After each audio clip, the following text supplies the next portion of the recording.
আওয়ামী লীগ সরাতে 17 বছর লেগে, আপনাদের সরাতে 16 দিন লাগবে না। জিয়া পরিবার থেকে মানুষকে মুক্ত করার ঘোষণা। শেখ হাসিনা হেলিকপ্টার দিয়ে পালিয়েছে, সাতরায় পালাবে। মাননীয় স্পিকার বলে কি, যেই আমরা একটু অ্যাটাকে যাই, আসুন আমরা সবাই এক হয়ে যাই। মাননীয় স্পিকার বলে না, তুম হামসে মোহাব্বত করো হাম বেওয়াফা নেহি করেঙ্গে। না না মানে বলে উর্দুতে বললাম যাতে বুঝতে সুবিধা হয়। উর্দু বই দেখছি একটা, আমি একটা উর্দু বই দেখছি, ওই যে পিছে উর্দু বই একটা। Time is extended for another 8 minutes for you. আমি আর আপনি কলিগ মাননীয় স্পিকার, একসাথে পড়াইছি, একসাথে কত কফি খাওয়াইছি আপনারে। এই জন্যই তো 8 মিনিট দিলাম এক্সট্রা। এই যে নাহিদ ভাই, গুলি নাকি আগে খাবে, কে মারবে ভাই তোমার? কেন মারবো? আমরা একসাথে যুদ্ধ করেছি, আমরা 2 বছর আগে। এরকম 36 দিনের জুলাইয়ের ছোট জুলাই আমরা 17 বছর উপলব্ধি করেছি। আওয়ামী লীগ আমলে কোনো অব্যবস্থার হয় নাই বিদ্যুৎ খাতে। আওয়ামী লীগ আমলে হয়েছে লাগামহীন দুর্নীতি আর চুরি বিদ্যুৎ খাতে। বঙ্গবন্ধু শেখ মুজিবুর রহমানের ছবির পিছে যদি জাতির জনক না বলা হয়, তাহলে সেই পরীক্ষায় পাশ করানো হয় নাই। এরপরও ডিএনএ টেস্ট করে 15 লাখ টাকা ঘুষ নিয়ে তারপর বিসিএস এ চাকরি দেওয়া হয়েছে। আপনি লক্ষ ছেলেপেলেরা জিপিএ 5 পেয়েছে, যারা বলতে পারে না ইংরেজিতে যে আই অ্যাম জিপিএ 5। এরা যদি বিদেশে যায় মাননীয় স্পিকার, এদেরকে শো ইওর পাসপোর্ট বললে এরা পাসপোর্ট বুকে নিয়ে শুয়ে পড়বে মাননীয় স্পিকার। মাননীয় প্রধানমন্ত্রী তারেক রহমান সাহেব বাংলাদেশের ইতিহাসের সবচেয়ে খারাপ সময় বাংলাদেশের দায়িত্ব নিয়েছে। একটু আগে আমাদের স্বরাষ্ট্রমন্ত্রী সাহেব উনি বলে গেল জাতি বিভক্ত করা যাবে না। তো জাতি বিভক্ত না করলে মুক্তিযুদ্ধের ইতিহাস কিভাবে শিখাবো? হাওয়ার সাথে যুদ্ধ করছে, মুক্তি পায়নি। জাতি বিভক্ত করা যাবে না, বাংলাদেশকে হিন্দু মুসলমানে ভাগ করা যাবে না, আমেরিকা রাশিয়া ভাগ করা যাবে না। কিন্তু মুক্তিযুদ্ধের ইতিহাস যখন বলতে হবে, তখন আমি কার সাথে? আমি হাওয়ার সাথে যুদ্ধ করছি, আমরা রাজাকারের সাথে যুদ্ধ করছি, এবং তাই আমরা এখানে আসছি। আল্লাহ, আজকে তো শেষ। দেশের মানুষকে প্রতিদিন সুরক্ষিত রাখার প্রত্যয় নিয়ে এলো সেফ রাউন্ড সুইচ। গত সপ্তাহে লক্ষ্য করলাম আমাদের মাননীয় প্রতিমন্ত্রী বিদ্যুতের সংকট নিয়ে কথা বলার সময় আমাদের অমিত সাহেব একটা জায়গায় একটা ওয়ার্ড ইউজ করলো, ফ্যাসিস্টের অব্যবস্থাপনা। আমি মনে করি এটা অনেক সফট এবং মাইল্ড একটা ওয়ার্ড ব্যবহার করা হয়েছে। আওয়ামী লীগ আমলে কোনো অব্যবস্থার হয় নাই বিদ্যুৎ খাতে। আওয়ামী লীগ আমলে হয়েছে লাগামহীন দুর্নীতি আর চুরি বিদ্যুৎ খাতে। আর্টিফিশিয়াল ক্রাইসিস ক্রিয়েট করা হয়েছে মাননীয় স্পিকার। গ্যাস উত্তোলন করা হয় নাই বাপেক্স দিয়ে, ফেয়ার করা হয়েছে তৌফিক এলাহি সাহেবকে দিয়ে, যেটা ছিল সম্পূর্ণ একটা ব্লাফ।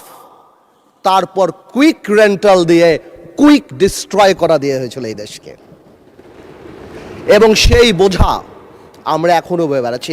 আমি এই কথাটা সম্মানের সাথে এই জন্য বলি, না আমি কয়েকদিন ধরে আই ওয়াজ ওয়ান্ডারিং যে কেন তরুণ সমাজরা বারবার শুধু জুলাইতে এই 36 দিনের কথাই বলে।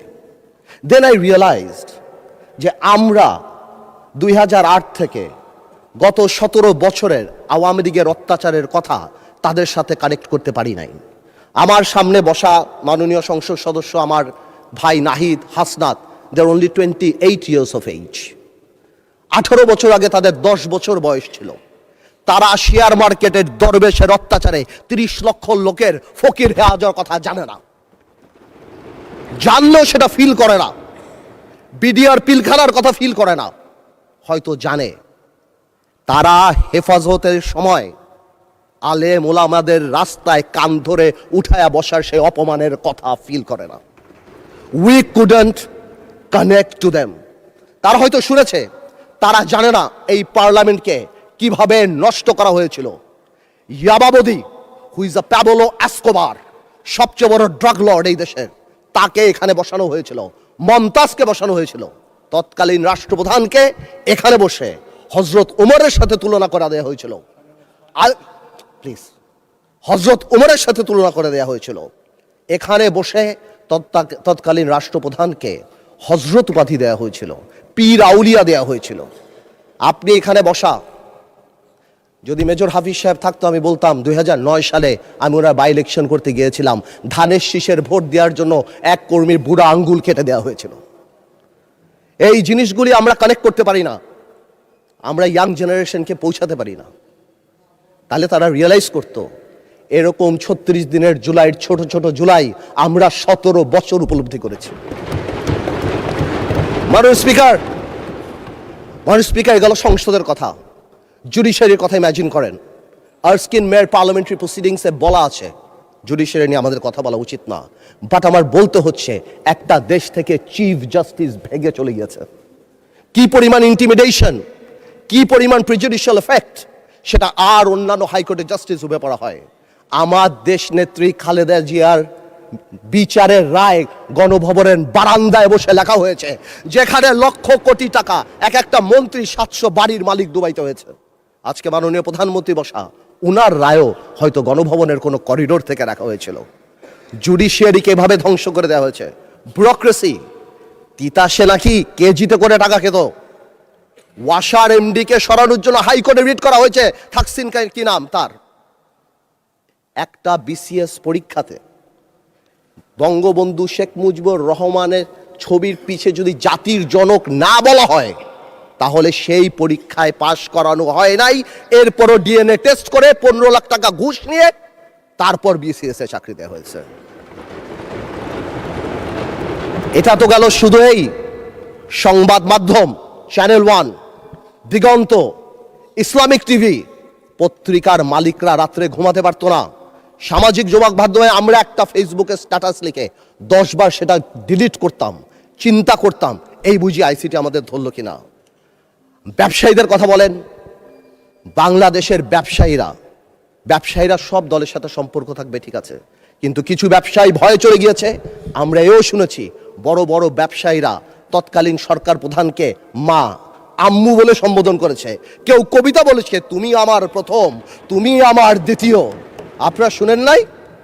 আমরা শুনেছি। মানে হাউ ডিসগাস্টিং একটা দেশের সিস্টেম।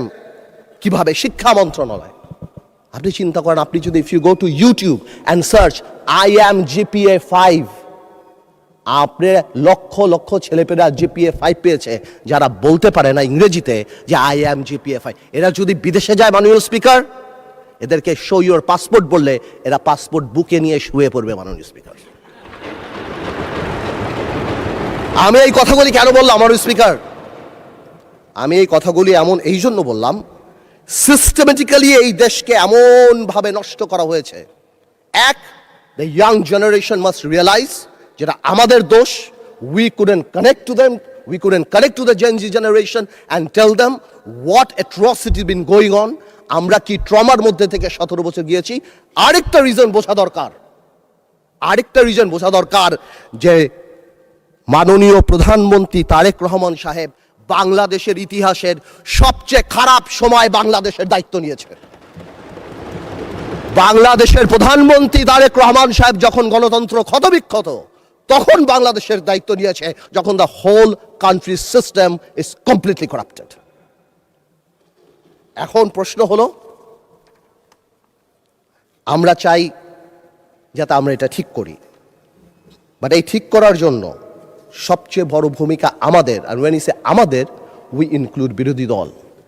কিন্তু আমি বিরোধী দলের একটা জিনিস আমি এটা বুঝি না, ওনারা আমাদেরকে ভালোই বাসে না, আমরা এত চেষ্টা করি। ওনারা বলে না, আমি বলে না মাননীয় স্পিকার, বলে না তুম হামসে মোহাব্বত করো হাম বেওয়াফা নেহি করেঙ্গে। না মানে বলি উর্দুতে বললাম যাতে বুঝতে সুবিধা হয়। উর্দু বই দেখছি একটা, আমি একটা উর্দু বই দেখছি, ওই যে পিছে উর্দু বই একটা, একটু হ্যাঁ। আর আপনাদের সাথে কমিউনিকেট করতে, এনিওয়েজ আমি আপনাকে কয় করে will talk about it later.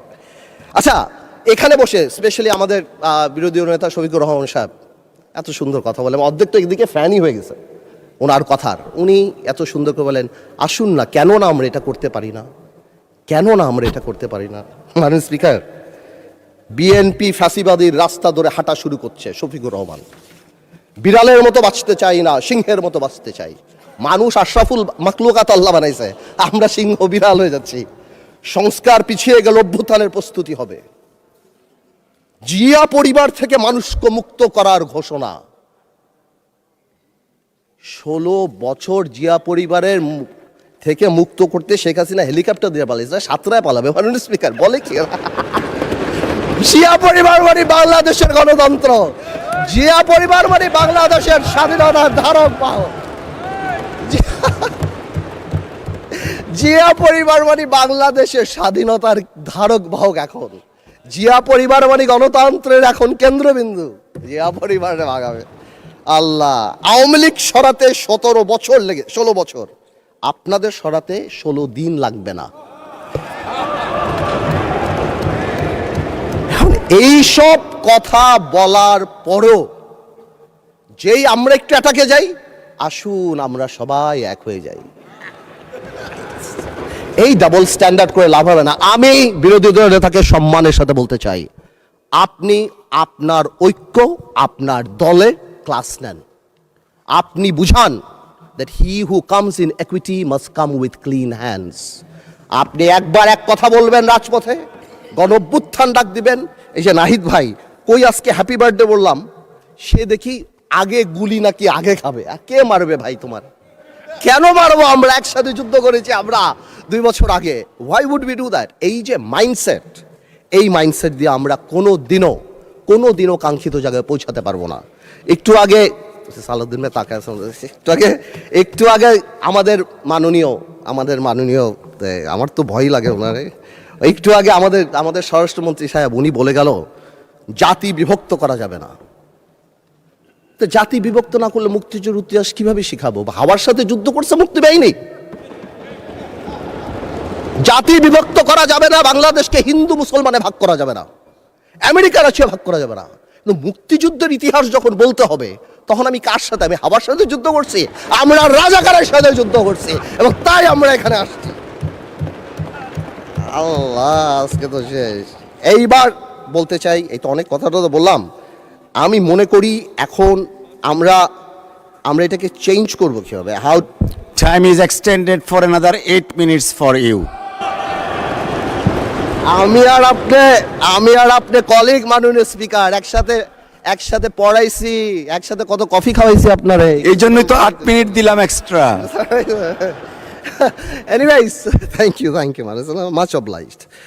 First, we need to change the political culture. We have seen that our honorable Prime Minister started that.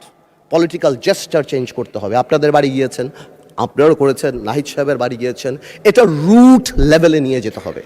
আমাদের গ্রামাঞ্চলে যেখানেই আমরা যাই, সেখানে এই পলিটিক্যাল কালচার নিয়ে যেতে হবে। Second, foundation of politics. জেনারেশনকে আমরা যে যার মতো ইতিহাস শিখিয়েছি, এই একটা জায়গায় আমাদের আসতে হবে। আমাদের সরোয়ার্দী সাহেব থেকে আরম্ভ করে, ভাসানী সাহেব থেকে আরম্ভ করে, শেরেবাংলা একে ফুলজক সাহেব থেকে আরম্ভ করে, বীর শ্রেষ্ঠ, যেটা আমরা অলরেডি দেখতে পাচ্ছি, and thanks to the prime minister, because আমরা সব জায়গায় দেখতে পাচ্ছি এই রেকগনিশনগুলি জেনুইনলি সামনের দিকে নিয়ে যেতে হবে। আনফর্চুনেটলি আজকে আমরা আমাদের ইয়াং জেনারেশনরা, আপনি জিজ্ঞেস করেন কয়জন 7টা বীরশ্রেষ্ঠর নাম জানে, অথচ অনেক আনইম্পর্টেন্ট লোকদের নাম জানে, অনেক আনইম্পর্টেন্ট সেলিব্রিটিদের নাম জানে। তাদেরকে রিয়েলাইজ করতে হবে এই সব লোকেরা সেলিব্রিটি না, দেশের জন্য যারা জীবন দিয়েছে, they are the true celebrity of the country.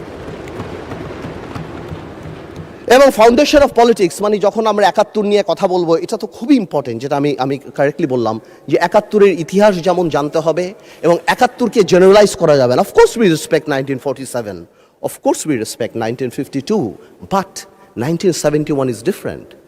52 আমাদের অর্জন, 71 আমাদের অর্জন, আমাদের আবেগ, আমাদের গৌরব, আমাদের অস্তিত্ব।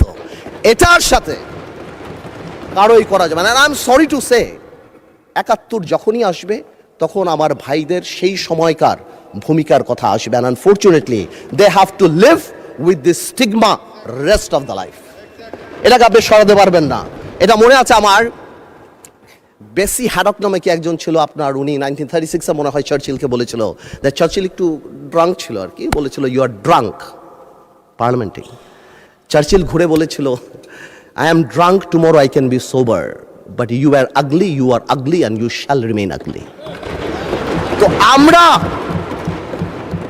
মাঝে মাঝে লাইন ক্রস করি, কালকে হয়তো ভালো হয়ে যাব, কিন্তু আপনারা যা ছিলেন তা থাকবেন, তাই থাকবেন। এটা বাস্তব, এটাকে মেনে নেয়াই ভালো। 47, 52 আর 71 এক না, প্রত্যেকটারই বিউটি আলাদা। আরেকটা জিনিস ভেরি ইম্পর্টেন্ট, এটা নির্বাচন আগে মাননীয় প্রধানমন্ত্রী অনেকবার বলেছিল, জনগণ, এটা খুব ইম্পর্টেন্ট।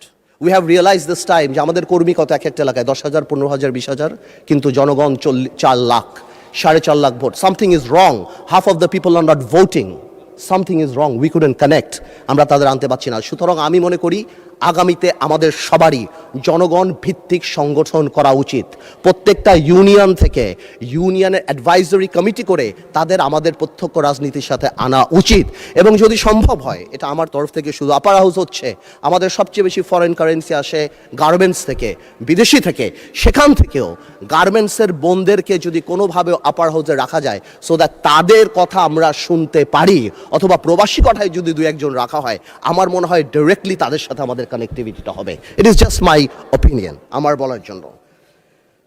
আরেকটা জিনিস আছে, এটা আরেকটা ইম্পর্টেন্ট জিনিস, সময় তো চলে যাচ্ছে, বেশি সময় নেওয়া যাবে না। আর সামাজিক লিডারশিপ ইজ ভেরি ইম্পর্টেন্ট। সমাজ এখন সাংঘাতিকভাবে বিভক্ত। আপনি ভোট নিতে যাবেন, কোনো বাড়িতে ঢুকবেন, বাবা সারাদিন নামাজ পড়ছেন, অথবা বাবা সারাদিন কাজ করছেন, তার ওয়াইফ সারাদিন নামাজ পড়ছেন, ছেলে একটা টিকটক করে, মেয়ে একটা কোরিয়ান অ্যাক্টর হতে চায়।